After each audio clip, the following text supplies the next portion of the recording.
SAP has been the long dominant ERP provider in the technology space, but those days might be coming to an end. There's some trouble in paradise brewing, and that's what we're going to talk about here today.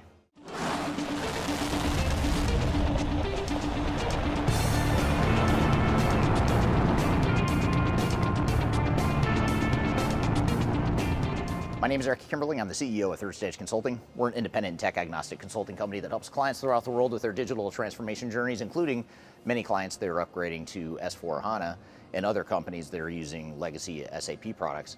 And in the technology space right now, we see a lot of turmoil. There's a lot of disruption being caused by the mass migration to the cloud that SAP and other providers are pursuing right now.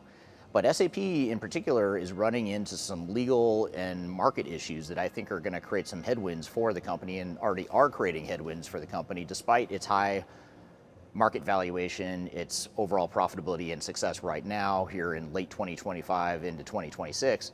Longer term, I think there's trouble in paradise brewing, and there's some early warning signs that you should be aware of if you're an SAP customer or thinking about becoming an SAP customer.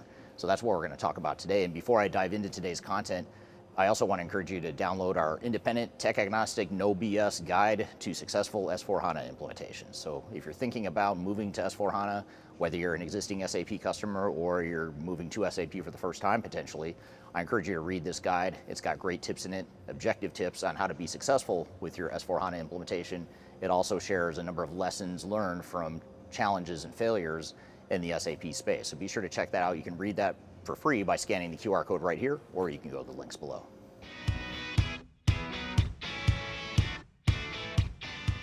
The first sign that there might be trouble in paradise in the world of SAP is in the EU in particular. Now, the EU, or the European Union, is investigating SAP for potential and alleged antitrust behavior. And this is a big deal even if you're not in Europe, because I think this is something that's going to spread to the rest of the world, and I think it's going to change the way that SAP operates now and going forward in the future, regardless of how this investigation shakes out in the next few years. But essentially what the EU is alleging is that SAP has made it extremely difficult for customers to use third-party options for maintenance.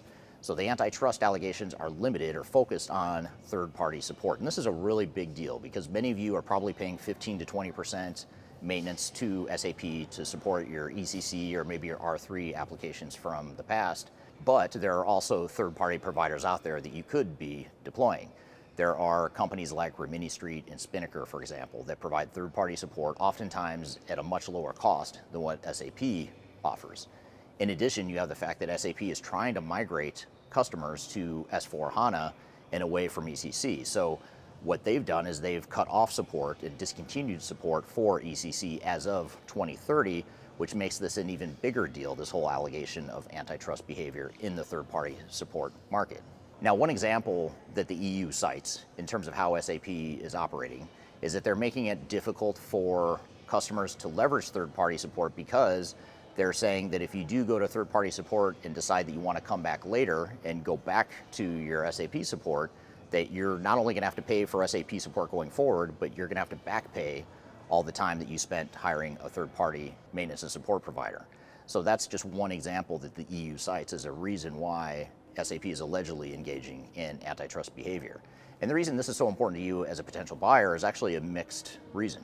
One benefit is that this means that SAP is likely to back off its strong arm tactics of trying to force people to either use their support in the short term and or move to S/4HANA prematurely, potentially in some cases, before the 2030 deadline expires. And SAP is doing this out of survival. They're doing it because they don't want companies like Rimini Street and Spinnaker to give SAP customers a lifeline to extend the lifecycle of ECC, because they want them all moving to S/4HANA because, surprise, surprise, SAP makes more money off S/4HANA customers than they do the legacy ECC customers. So this EU investigation, I don't think is going to stop here. I think other global governments throughout the world are going to start investigating and putting pressure on SAP, being that it's the largest enterprise tech provider. And one thing I've always said is if SAP was selling to consumers, they would have been regulated a long time ago because of the way they treat their customers. So this is something to be aware of. I think there could be a benefit to it in the long term. I think there will be a benefit to SAP customers in giving them more options, because with this regulatory pressure, it's likely that SAP will have to back off and back down from their stance of trying to limit people's options in the SAP space. But the bad news for SAP customers is that this is SAP's MO. Their MO is to try and force you to do what's in their best interest, even if it's not in your best interest. So it's something to be aware of, and if you are moving to S/4HANA, it's just something you want to keep in mind as you move forward.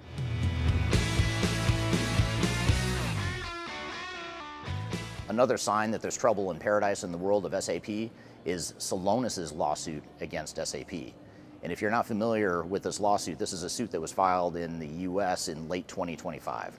Celonis is a business process mining tool that offers SAP customers and non-SAP customers the option of using their software to mine business processes to gather metrics and information about how the technology is actually being used. And the whole reason you would use process mining software is to identify the inefficiencies, the variations in your business processes, and just understand the reality of how your business processes work within the system versus what someone might tell you is happening in the system. So business process mining is a really cool tool. Celonis is a great tool. But the problem here, and the reason Celonis is suing SAP, is because SAP has made it nearly impossible for Celonis to use their software with SAP. SAP has their own business process mining tool that they're promoting, and they're making it impossible in some cases for Celonis to be able to connect to SAP to be able to mine the software to provide the information that customers might want. So in other words, SAP is forcing their customers to use their own process mining tool and making it very difficult, if not impossible, to use a third-party process mining tool. And that's why Celonis is suing SAP. We're probably years away from this being resolved, but the early signs are positive for Celonis in that the case wasn't thrown out as SAP had hoped, and the case is moving forward in the US court system. So that's something to keep an eye on. But regardless of how this case shapes up, this is another sign that SAP's strong-arm tactics are getting them into regulatory trouble, and it's also getting them into hot water with their own customers, and that's what I'm going to talk about next.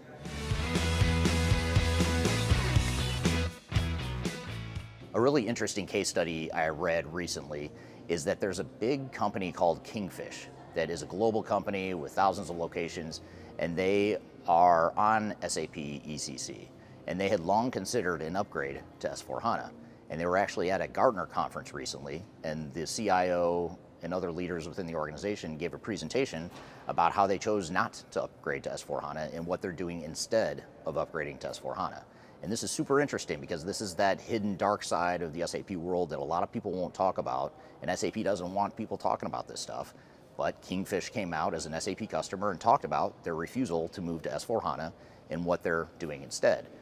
So long story short, they came out and said they are not moving to S/4HANA because it's going to cost them what they say to be 20 times more. And I don't know if that's a hyperbole or an exaggeration, but they said 20 times more. Why would they spend 20 times more on S/4HANA when they're getting just enough value out of ECC to run their business?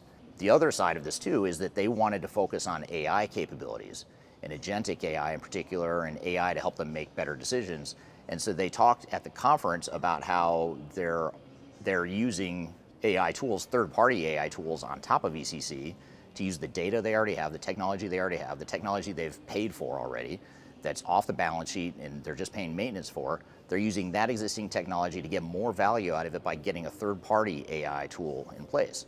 And they talked about some of the savings they were able to get by deploying these third-party tools, and that's the direction they're going.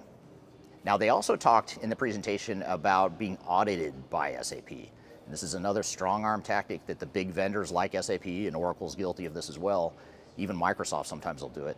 Well, they'll audit your usage of the software to try and find reasons for you to pay more for the use of the software.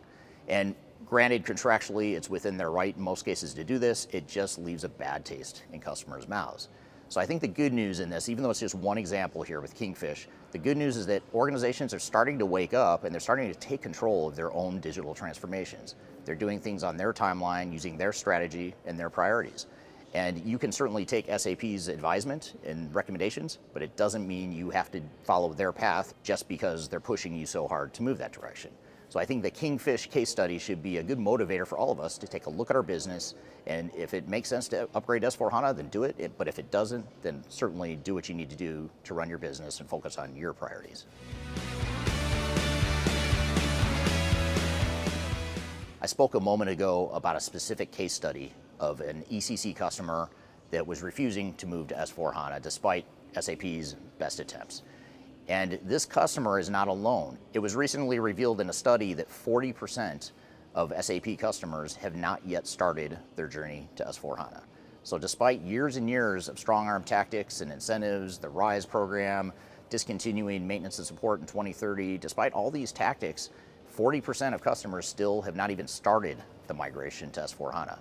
And that's not even counting the other organizations that maybe have started in earnest, but they're starting on a lighter scale and they're taking their time moving to S/4HANA. That's not even counting that. These are the 40% that haven't even started the journey. So the good news for SAP is that they still have almost half their customer base that they could potentially be selling to, and they do continue to sell to. The bad news is I think this is an indicator of people's resistance to SAP's path forward. If SAP S/4HANA public cloud was such a great product, you would see a lot more companies moving to it en masse. If it had such a strong business case, you would see people moving to it en masse. I recall the transition from R3 to ECC, and it seems as though SAP had a lot easier time convincing people to move from the mainframe-based R3 system to the more client-server, more modern at the time ECC software. But the S/4HANA jump is just not resonating with the market, and I think a lot of that is because of the costs associated with it, the fact that companies have invested so heavily in customization and intellectual property within their ECC environment that they're not willing to give all that up and just defer to however SAP public cloud works. And if you're an organization that has any sort of complexity or uniqueness to you, you're gonna struggle with that migration to SAP public cloud because you have less flexibility, you don't have the depth of functionality within certain industries like manufacturing that you did have in ECC, especially when you consider your customized environment. So this is a very telling metric. It's another sign of trouble in paradise, and it's a sign that SAP might be on the wrong path strategically in the overall enterprise tech space.